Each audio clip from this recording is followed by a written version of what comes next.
pour ceux qui ne me connaissent pas, je me présente, je m'appelle Brice, je suis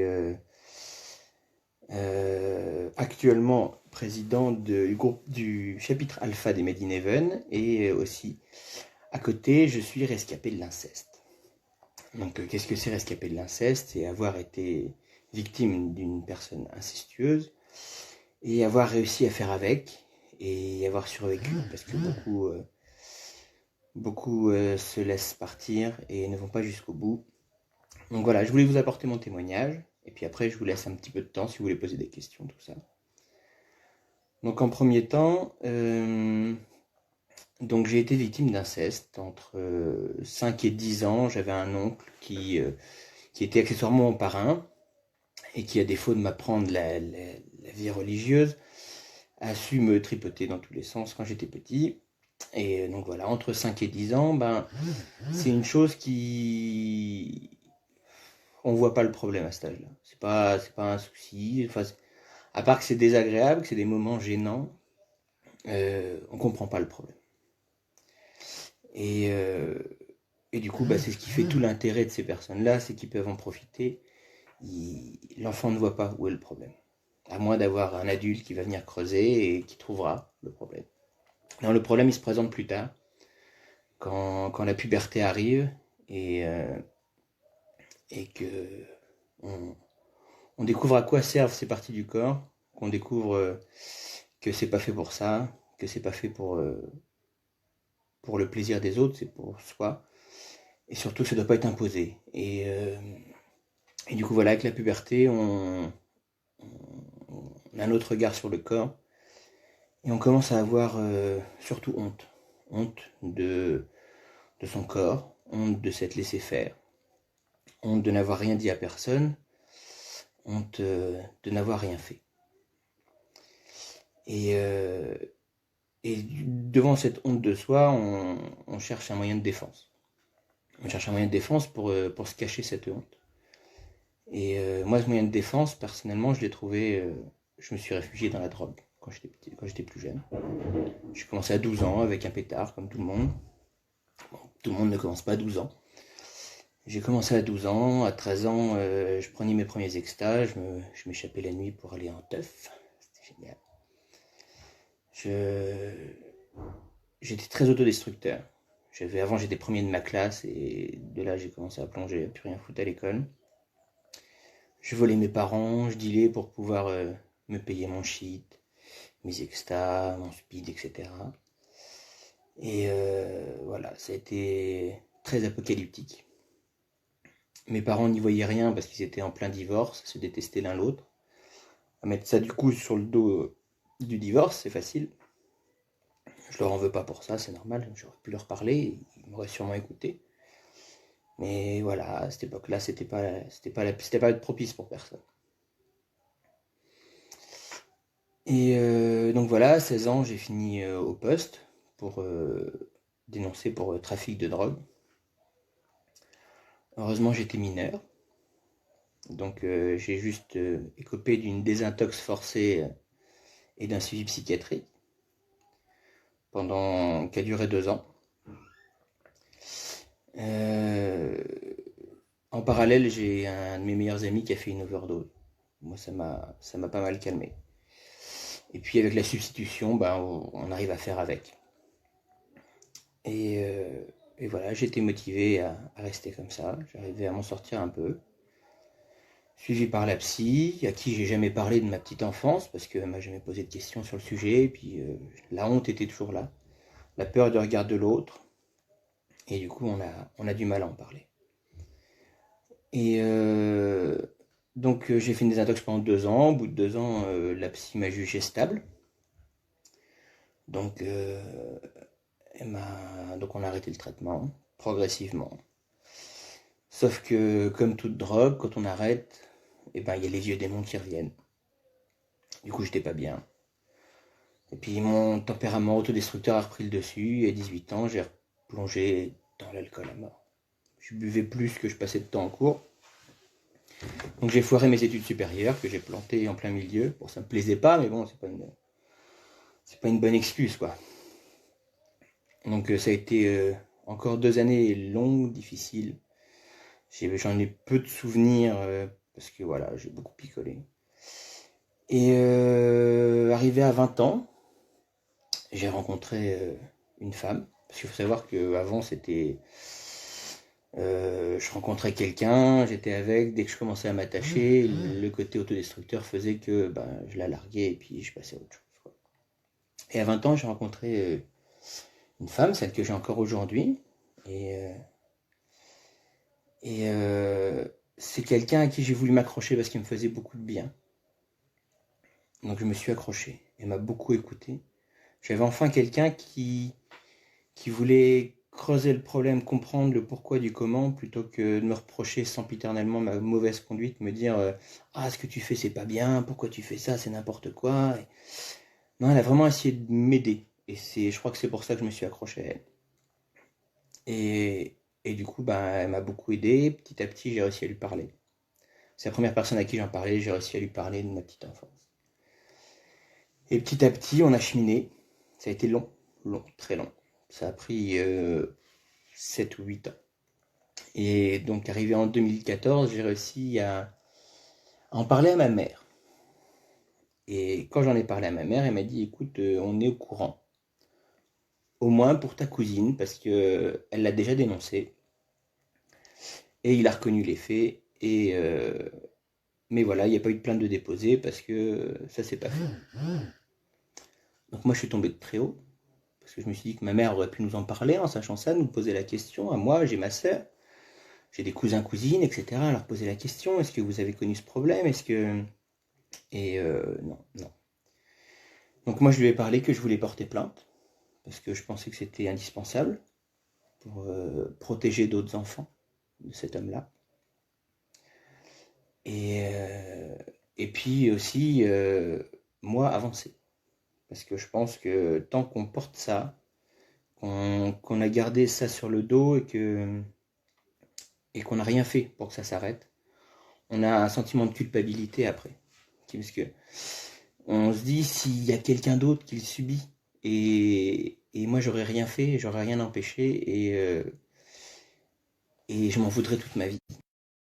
Donc j'ai décidé de porter plainte. Et en déposant cette plainte, donc j'ai repris contact avec ma cousine en question et je lui ai demandé, je lui en ai parlé, je lui ai dit écoute moi je vais porter plainte, si tu veux je t'accompagne, on le fait ensemble. Donc elle m'a dit d'accord. Donc j'étais déposé, on n'habite pas la même ville, donc on a dû déposer nos plaintes séparément dans nos commissariats, enfin nos brigades de gendarmerie respectives, ce qui est assez paradoxal. Parce que bon, ce serait bien de pouvoir le faire ensemble, de se fortifier l'un l'autre, mais bon, c'est comme ça. Donc moi je suis allé déposer ma plainte, je l'ai accompagnée à elle déposer la sienne. Et de cette façon, je me suis mis toute ma famille à dos. Ma famille maternelle en tout cas, parce que c'était le frère de ma mère. Je me suis mis toute ma famille maternelle à dos, avec des arguments gerbants. De oui, mais écoute, s'il se suicide. Honnêtement, c'est ma mère qui m'a dit ça, je lui ai dit écoute, je m'en fous. Il se suicide s'il veut, pour moi dans ma tête c'est un monstre. C'est un enfoiré, je n'ai rien à faire qu'il se suicide quoi. C'est pas mon problème, c'est le sien, il avait qu'à se tenir correctement et puis. Et voilà, et du coup, beaucoup d'arguments comme ça, mais alors c'était ma tante qui disait oui, mais ta cousine a fait ça, elle c'est pour l'argent, ça va la détruire, machin. Enfin, une famille qui soutient pas du tout, comme beaucoup de gens dans ce cas-là. Et, euh, et du coup, j'ai pris la charge de mettre ma famille à dos. Je me suis dit, tant pis, c'est mon devoir, j'assume, je vais jusqu'au bout. Et du coup, j'ai maintenu ma plainte. Et dans ce contexte-là, à côté, on avait pas mal de soucis dans notre famille à nous, dans ma famille à moi. Ma fille avait des soucis de santé, on était très souvent à l'hôpital. Moi, j'étais au chômage depuis un petit moment parce que j'allais pas bien avec. C'est quand vous avez votre famille qui vous tourne le dos, même si vous n'entretenez pas forcément des grandes relations avec eux, ça met un coup. Ça met un coup parce que c'est des gens à qui vous pensiez pouvoir tenir et finalement, non, non, ils vous abandonnent bêtement. Et du coup, donc tous ces critères-là, donc la plainte qui avançait pas, ma famille ado, ma fille qui faisait aller-retour à l'hôpital, le chômage, Notre couple a implosé. Mon côté autodestructeur faisait que je faisais tout pour que ça éclate, pour en finir, pour que ça s'arrête, parce que j'en avais marre. Et, euh, et un jour, ma femme a pris les enfants et s'est barrée. Et, euh, et ce jour-là, je me suis effondré, parce que j'avais plus que. J'avais perdu ma famille, j'avais perdu la plupart de mes amis, parce qu'on avait déménagé peu partout en France, en Guyane, à Bordeaux, à Cherbourg, à Rouen, machin. On bougeait partout, du coup, on avait des connaissances, quoi, pas vraiment d'amis. Et du coup, j'avais plus que ma femme et mes enfants. Et le jour où ils sont partis, j'avais tout perdu. J'avais plus rien. Et du coup, je me suis retrouvé à genoux chez moi, à prier Dieu, pour la première fois de ma vie. Et j'ai dit, Dieu, s'il te plaît, si t'existes, ramène-les-moi, parce que j'ai plus qu'eux, je sais pas ce que je vais faire s'ils s'en vont, quoi. J'ai plus rien, j'ai plus de raison de vivre, quoi. Et 5 minutes après, ma femme passait la porte, avec les enfants.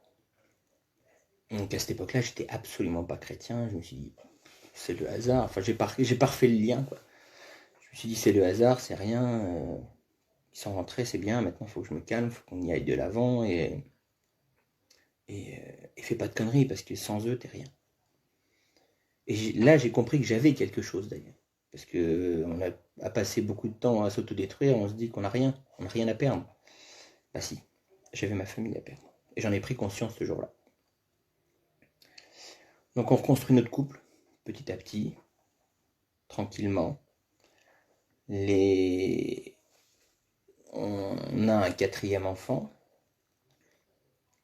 Et ma femme Anne-Sophie, qui elle est chrétienne depuis toute petite, mais chrétienne vite fait, c'était quand elle avait des problèmes, s'il te plaît Jésus aide-moi, mais voilà, le reste du temps, elle faisait rien. Elle croyait en Dieu, et puis quand elle avait besoin, elle lui demandait un coup de main, quoi. Et puis petit à petit, elle restaure sa foi, et elle va se baptiser en 2017, en juillet, août, je sais plus. Et le matin même, je suis chez un patient avec qui je parlais des soucis de santé de ma fille, parce qu'il a la même maladie génétique qu'elle. Et, euh, et puis il me dit, mais Brice, si vraiment tu veux t'en sortir, si tu veux avancer avec tous tes problèmes, pourquoi tu ne demandes pas à Dieu? La dernière fois que tu as demandé, il t'a pas filé un coup de main? Et alors là, je suis resté mais con. Parce que là, j'ai fait le lien avec le jour où ma femme est rentrée à la maison, où j'ai demandé à Dieu un coup de main et 5 minutes après, elle était à la maison.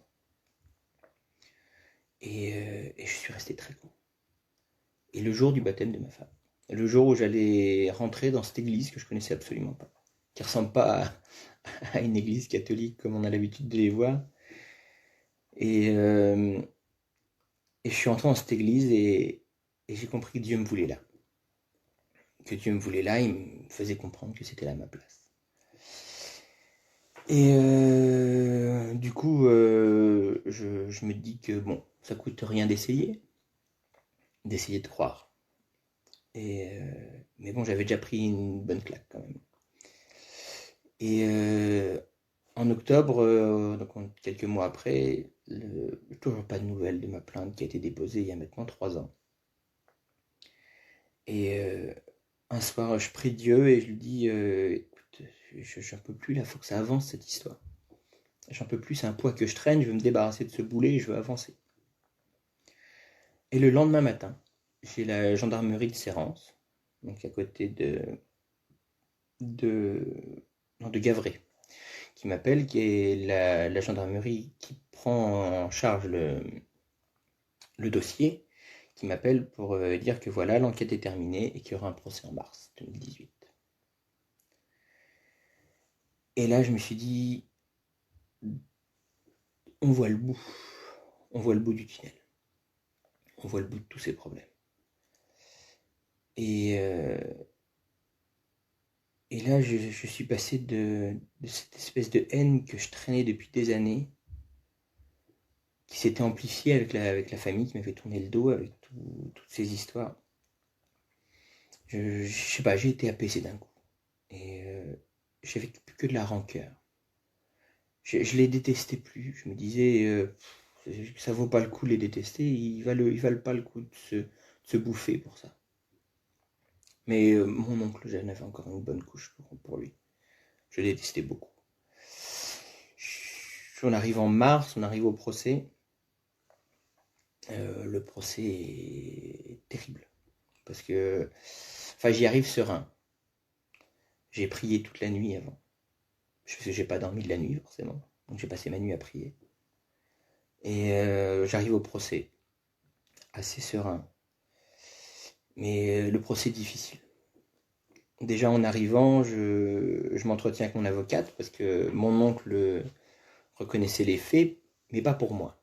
Moi, il s'est vertué à ne pas les reconnaître, à dire que je mentais, que je faisais ça pour l'argent. Et donc, j'ai pris le luxe de prendre une avocate pour m'aider parce que je pensais que j'en avais besoin. Donc, je vois mon avocate avant l'audience. Elle me propose de prendre connaissance du dossier dans son intégralité. Donc, je lui dis oui, bien sûr. Donc, j'apprends de cette façon que il a reconnu les faits pour une autre cousine et un cousin à moi. Donc ça faisait 4 victimes pour lesquelles il reconnaissait les faits. Et moi, toujours pas. Non, 3 victimes pour lesquelles il reconnaissait les faits et moi, toujours pas. Et j'apprends aussi que dans les années 90, il y avait un autre enfant dont les parents avaient porté plainte et qui avait été classé sans suite parce qu'ils avaient retiré leur plainte, sûrement à l'aide d'un gros bac chiche, parce que c'était des amis à eux, et sûrement avec un peu d'argent, il avait réussi à acheter le silence. Mais la plainte avait été déposée et la trace était restée. Et du coup, c'était dans le dossier. Donc c'était pareil, un enfant, toujours la même tranche d'âge, entre 5 et 10 ans, pendant plusieurs années. Et du coup, on arrive au procès où le juge va... Moi, je l'ai vécu très difficilement parce que... Donc il a présenté les faits. Et après, il y a eu donc la parole a été aux ayants droit, enfin aux personnes qui portent plainte. Donc j'étais le premier à porter plainte, donc j'étais le premier. Mon avocate a été la première à s'exprimer. Et enfin avant ça, il y a quand même eu dans l'énoncé du dossier les points importants, notamment les témoignages des personnes tierces. Donc les témoignages des personnes qui ne sont pas là. Donc mon autre cousine qui n'était pas là. Donc on a eu la connaissance des faits, etc. Et le président de séance a aussi expliqué que, enfin en expliquant de quoi j'accusais mon oncle, il a abordé les conditions, enfin, dans lesquelles les dépositions étaient perçues de toute ma famille. Et donc j'en ai pris plein mon grade. Je me suis fait traiter dans les paroles des autres, lors de leur déposition, je me suis fait traiter de salaud, de menteur, de drogué, de manipulateur, de vénal, quelqu'un qui voulait faire que de l'argent. Et une chose qui m'a choqué, c'était une des paroles de ma grand-mère qui disait dans ses dépositions qu'elle avait connaissance des antécédents de mon oncle, mais que tant que ça restait dans la famille, il n'y avait pas de problème. Ça m'est resté très longtemps travers la gorge. J'ai eu beaucoup de mal à le pardonner, ça. Elle le savait et elle n'a jamais rien dit parce que ça reste dans la famille, donc il n'y a pas de problème. Et donc pour ma tante, j'étais un menteur, pour lui, j'étais un salaud. Enfin voilà, j'en ai pris pour mon grade pendant un bon bout de temps. En tout 2 heures d'audience. Mon avocate avant s'était mis d'accord sur... vu que l'argument de mon oncle c'était que je voulais de l'argent, je m'étais mis d'accord avec elle, je lui ai dit écoutez, je veux pas d'argent. Je veux rien, parce qu'elle me demande combien on demande de dommages et intérêts, je lui dis écoutez, je veux rien. Rien parce que c'est son argument principal et je veux absolument rien. Elle me dit j'en prends note, mais je demanderai quand même quelque chose parce que c'est votre droit, inaliénable. Vous avez vécu un préjudice et c'est un droit que vous avez. Je dis bon, si ça vous semble comme ça, elle dit après voilà, je dirai au président que vous ne vouliez pas, mais que moi je vous ai conseillé de le faire. Bien. Donc, audience. Pendant l'audience, lui, pendant les 2 heures d'audience, il a dû avoir la parole pendant un petit moment, une bonne demi-heure. Le président lui pose des questions et il répond avec son avocat. Il n'a pas souhaité que son avocate réponde pour lui. Il a souhaité répondre de lui-même, ce qui lui a coûté très cher parce qu'au final, le président, pendant longtemps, a essayé de chercher des remords, une quelconque once de regret. Mais non, il faisait que m'enfoncer. Il reconnaissait les faits pour mes cousins et cousines et il était désolé, entre guillemets. Mais bon, il les aime. Mais bon, il a peut-être dérapé, il est désolé. Mais moi, j'étais un salaud, un enfoiré, et je voulais que de l'argent. Et pendant toute la séance, le président a essayé de trouver des remords, des circonstances atténuantes, etc. Et moi, j'étais très sceptique parce que je me disais, mais il lui cherche des excuses, là, c'est pas possible. Et pendant ce temps-là, mon oncle, lui, était campé sur ses positions et à un moment, il a quand même dit, il y a un moment, voilà, certes, j'ai abusé de mes neveux et nièces, sauf lui et l'autre enfoiré, hein, et il y a un moment, là, c'est bon, j'ai reconnu, je suis désolé, il faudra passer à autre chose, je voudrais rentrer chez moi et reprendre ma vie de famille, quoi. Et je crois que ça a choqué beaucoup le président parce qu'il lui a fait répéter, quand même. Et, euh, et voilà, je crois que ça a été le coup près pour lui, c'est qu'il éprouvait aucun remords. En fait, je pense qu'il comprenait même pas pourquoi il était là, quoi. Il voyait pas le problème. Il pensait rentrer chez lui, il était venu avec sa femme parce qu'il est malvoyant, donc sa femme l'avait emmené jusqu'au tribunal, l'attendait dans la voiture pour le retour. Donc 2 heures d'audience, 2 heures après, délibéré est rendu. Il est reconnu coupable pour tous les chefs d'accusation, y compris pour moi. Ça a été un soulagement monstrueux pour moi. Parce que enfin, on reconnaissait mon statut de victime. Ça faisait 4 ans que j'avais porté plainte. Et ça faisait 4 ans qu'on me le niait, ce statut de victime. Ça faisait 4 ans qu'on me disait que je faisais ça pour l'argent, que je faisais ça par intérêt, que j'étais un salaud, un menteur, que j'avais perdu ma famille. Et là, j'avais enfin mon statut de victime, je pouvais enfin me réparer. Donc reconnu coupable, 5 ans de prison ferme, avec mandat de dépôt. Donc ils l'ont emmené directement au tribunal. 7 ans de suivi socio-judiciaire, inscription au FIGES, au fichier des délinquants sexuels. Interdiction de fréquenter des mineurs. Et en sortant de cette audience, il m'a regardé droit dans les yeux avec un... Ça m'a pas touché. Honnêtement, j'en avais rien à foutre. Parce qu'il était reconnu coupable. Et ça m'a fait du bien. Un bien fou. Un bien fou de me dire que j'ai pas fait tout ça pour rien. Parce que ces 4 années à attendre ce procès ont été durs, long, sans aucune... Il y a des fois, il y a un moment, une période, j'ai été 1 an sans avoir une nouvelle du procès, sans rien savoir de l'enquête. Vous êtes 1 an, vous avez déposé plainte. Au début, j'ai pris des nouvelles de temps en temps pour savoir. Alors oui, voilà, on a auditionné des gens, on continue à mener des auditions, etc. Et 4 ans à attendre, c'est long. C'est long et on se pose beaucoup de questions. On se dit, est-ce que je vais avoir la force d'aller jusqu'au bout? Est-ce que je vais avoir la force d'attendre? Est-ce que ça vaut le coup? Est-ce que j'ai pas fait tout ça pour rien? Et du coup, ce verdict m'a fait un bien fou. Un bien fou.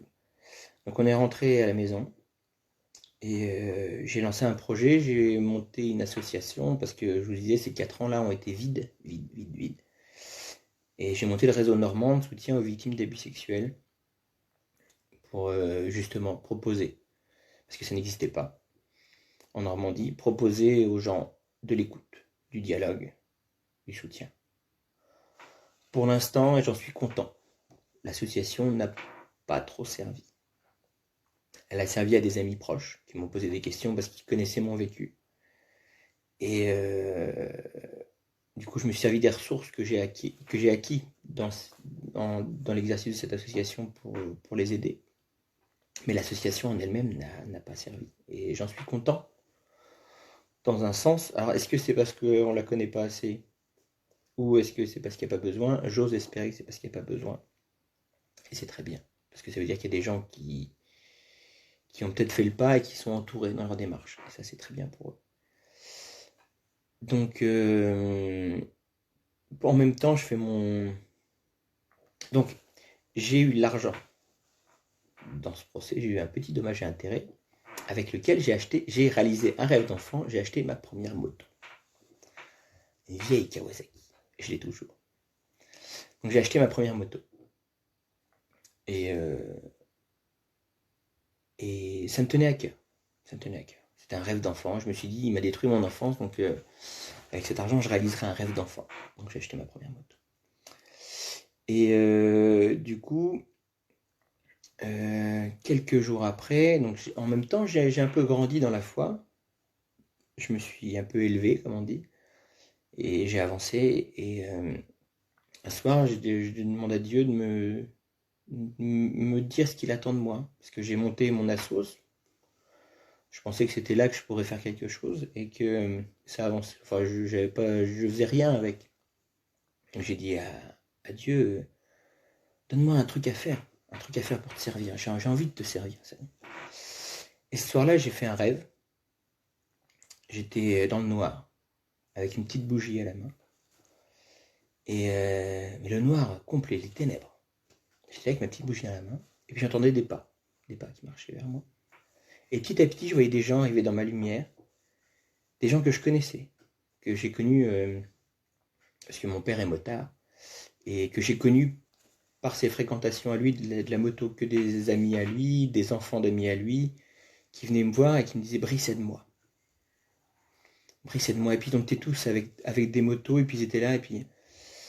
Et le matin, je me suis réveillé, je me suis dit, mais c'est ça qu'il faut que je fasse, il faut que j'aide ces gens-là. Et à l'église, on avait Alban, qui est parti maintenant, qui est le président fondateur de Made in Heaven. Et comme lui, son rôle, c'est d'évangéliser les motards, et ben, je suis allé le voir, et je lui ai dit, c'est où qu'on signe? Et parce que je sentais que c'était là qu'il fallait que j'aille. Et il m'a dit, attends, déjà, prends le baptême, et après on en reparle.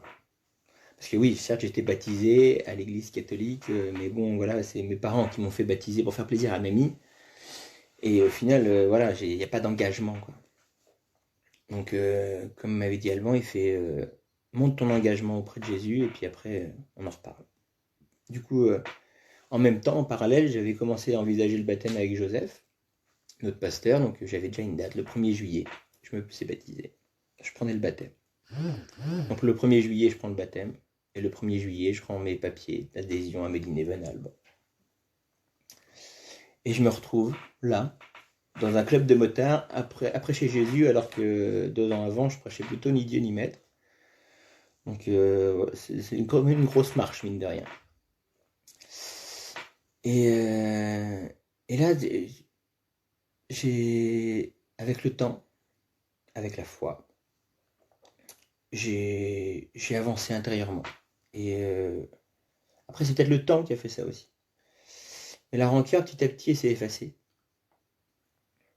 Et j'ai réussi à pardonner à tous ces gens. À tous ces gens qui m'avaient blessé. À mon oncle. Parce qu'au final, quand on y réfléchit, donc, ce que je vous ai pas dit, c'est que lui, il a été abusé également, comme la plupart des agresseurs sexuels ont été abusés aussi avant. Il était abusé quand il était plus jeune, il était dans un foyer pour jeunes enfants sourds. Il était abusé par des bonnes sœurs. Après, ça excuse pas, hein. Moi, il a abusé de moi quand j'étais gamin, j'ai jamais violé d'enfant, hein. Mais bon, voilà, c'est des raisons. Et donc, comme la plupart des agresseurs sexuels, bah, il s'est retrouvé. Soit t'as 2 chances, soit tu choisis de te battre contre ça, de te dire que c'est pas bien, de te dire que c'est pas ce qu'il faut, que c'est pas normal, et que non, on n'agresse pas des enfants, et t'avances. Soit dans ta tête, tu te dis que c'est normal, et que c'est cool d'abuser d'enfants, ils se défendent pas. Et donc voilà. Après, c'est pas la seule chose qui a fait que je l'ai pardonné. J'ai pardonné parce que j'avais envie surtout. Et j'ai pardonné à ma mère de ne pas m'avoir soutenu. J'ai pardonné à ma grand-mère pour ses propos ignobles. J'ai pardonné à toute ma famille. Et donc, j'ai pardonné pas parce que c'est un commandement de Dieu de pardonner. Non, j'ai pardonné parce que j'avais envie. Pourquoi? Parce que quand t'as envie d'avancer dans la vie, quand t'as vécu ce que j'ai vécu plus jeune, tu réalises que la haine, c'est pas bon. C'est pas bon, ça aide pas à avancer la haine. Ça aide pas à aller de l'avant. La haine, ça sert juste à te bouffer. Ronger son frein, comme ça, au final, on finit par se ronger soi-même. Et donc j'avais envie de pardonner. J'avais envie de pardonner parce que j'avais envie de tourner la page. Après, pardonner, c'est pas excuser. C'est pas oublier. Moi, j'oublie pas les propos de ma grand-mère, j'oublie pas que mon oncle a abusé de moi, j'oublie pas que dans 3 ans, il sort. Et que... Voilà, ça doit être un cap à passer, je pense. Dans 3 ans, il sort. Et j'oublie pas que ma mère m'a pas soutenu. J'oublie pas, je l'excuse pas. Mais j'ai pas envie de lui en vouloir. Parce que voilà, ils ont... Moi, quand j'étais plus jeune, j'ai pas parlé de tout ça parce que j'avais peur. Parce que j'avais honte. J'avais peur du regard de l'autre, j'avais peur de ne pas être écouté. Et je me dis que moi, j'ai eu peur. Pourquoi je leur en voudrais d'avoir peur aussi? Parce qu'au final, si leur réaction, c'est leur peur qui les ont guidés, leur honte, leur colère. Vous savez, je pense que quand un enfant est abusé, sa mère, elle se dit que pourquoi je l'ai pas vu? Elle culpabilise, elle dit pourquoi je l'ai pas vu, c'est pas possible. Et plutôt que d'accepter ça, d'aller de l'avant et de l'accompagner, c'est aussi plus facile de nier. De se dire que non, c'est pas possible. Non, c'est rien, c'est bon, ça va passer. Il dit pardon et puis on va régler ça en famille. C'était ce que voulait faire ma mère à la base. C'était que voilà, on règle ça en famille, il s'occupera plus des enfants et puis... mais la famille, elle a un certain cercle, elle peut pas tout surveiller non plus. Et voilà, c'était la vision de ma mère. Et je pense qu'elle a cheminé elle aussi. Et voilà, je lui pardonne parce que je peux pas lui en vouloir d'avoir eu des peurs aussi, d'avoir eu honte, de rien voir, d'avoir eu peur du regard des autres. J'ai eu plus de mal à pardonner à ma grand-mère parce qu'elle a eu le temps d'y réfléchir quand même. Mais bon, je lui ai pardonné. Après, je l'ai croisée à Noël, je lui ai dit bonjour. Et puis, voilà. Après, j'ai pas parlé avec elle non plus, ça sert à rien de faire faux, hein. Mais voilà, après, donc voilà, j'avais envie de pardonner parce que je voyais plus de raison de leur en vouloir. Alors c'est bien gentil, vous me direz, c'est pas facile. Non, c'est pas facile. C'est compliqué, non? Et j'avais plus de raison de leur en vouloir. Et c'est pour ça que j'aurais pardonné. Après, voilà, le pardon, ça... Comme je disais il y a pas longtemps, le pardon, ça ne s'accorde pas, ça s'acquiert. C'est une envie. On n'excuse pas, on n'oublie pas, comme je disais. Et voilà, on peut pas vous l'imposer le pardon. Je disais, j'ai pas pardonné parce que il y a un commandement, il y a Dieu qui dit dans la Bible qu'il faut pardonner. Non, j'ai pardonné parce que j'avais envie d'avancer. Et voilà, le pardon, c'est ni excuser ni oublier. Ça peut pas être imposé. C'est quand on a trouvé les raisons de pardonner, la force de pardonner, le courage et surtout l'envie. Il faut avoir envie. Alors, pourquoi pardonner du coup? Parce que pour avoir envie, il faut savoir pourquoi. Pourquoi pardonner? Parce que c'est libérateur. Parce que ne pas pardonner, c'est garder des rancœurs, de la haine, de la colère, de la peur. Et tout ça, ça bouffe. Tout ça, ça vous bouffe. Après, voilà, j'ai pardonné. J'ai pas oublié. Je reste méfiant avec mes enfants. Je suis parano. Quand je dois laisser mes enfants à quelqu'un, je suis paranoïaque. Je laisserai sûrement jamais mes enfants en vacances chez ma mère. Je pourrais pas. Mais voilà, je lui en veux plus pour ce qu'elle m'a fait.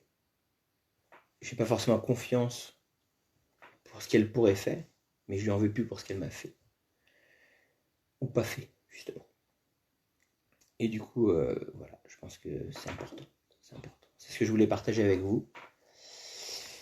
Et voilà, du coup, si vous avez des questions, c'est le moment. Si j'arrive à regarder les commentaires, je regarde sur l'ordinateur. J'arrive. Ou des remarques, des questions ou des remarques. Alors du coup, Gabriel, ça prend du courage pour en parler. Oui, ça prend du courage pour en parler. C'est pour ça que c'est... Moi, c'était plus facile avec ma femme. Parce que, voilà, c'est...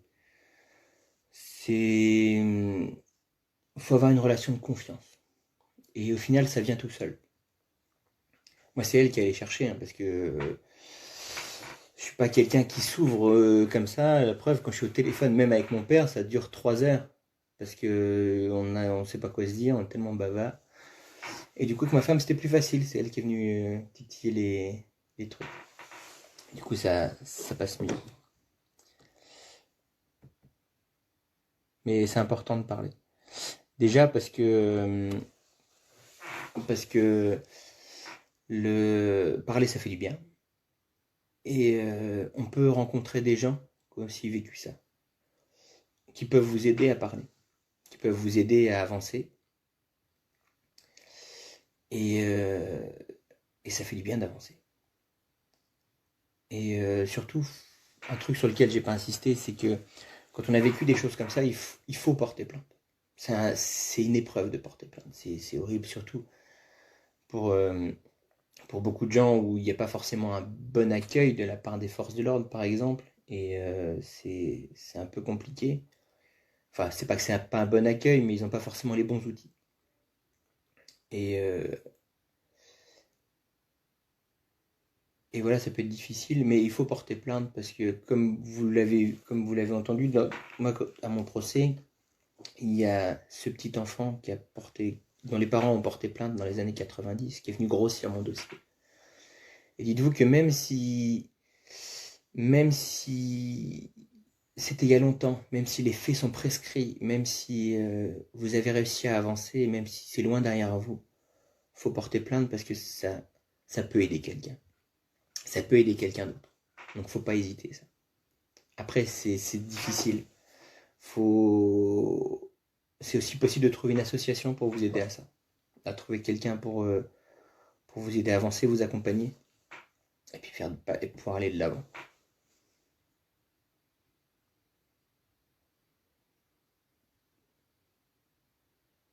Oui, c'est le vécu de ma femme aussi qui m'a aidé à avancer. Parce que voilà, elle aussi, elle est issue d'une famille aux mœurs spéciales. Et voilà, on était bien ensemble. On a su se trouver, on a su se fortifier, avancer, et c'est bien. Pierre, l'association, elle est basée dans le Calvados, mais c'est possible d'intervenir dans la Manche, il n'y a pas de problème. Ça peut être un coup de fil, ça peut être un mail, ça peut être sur Messenger, je peux même me déplacer s'il y a besoin. Et au pire, on trouvera peut-être un bénévole dans la Manche pour passer, il n'y a pas de problème.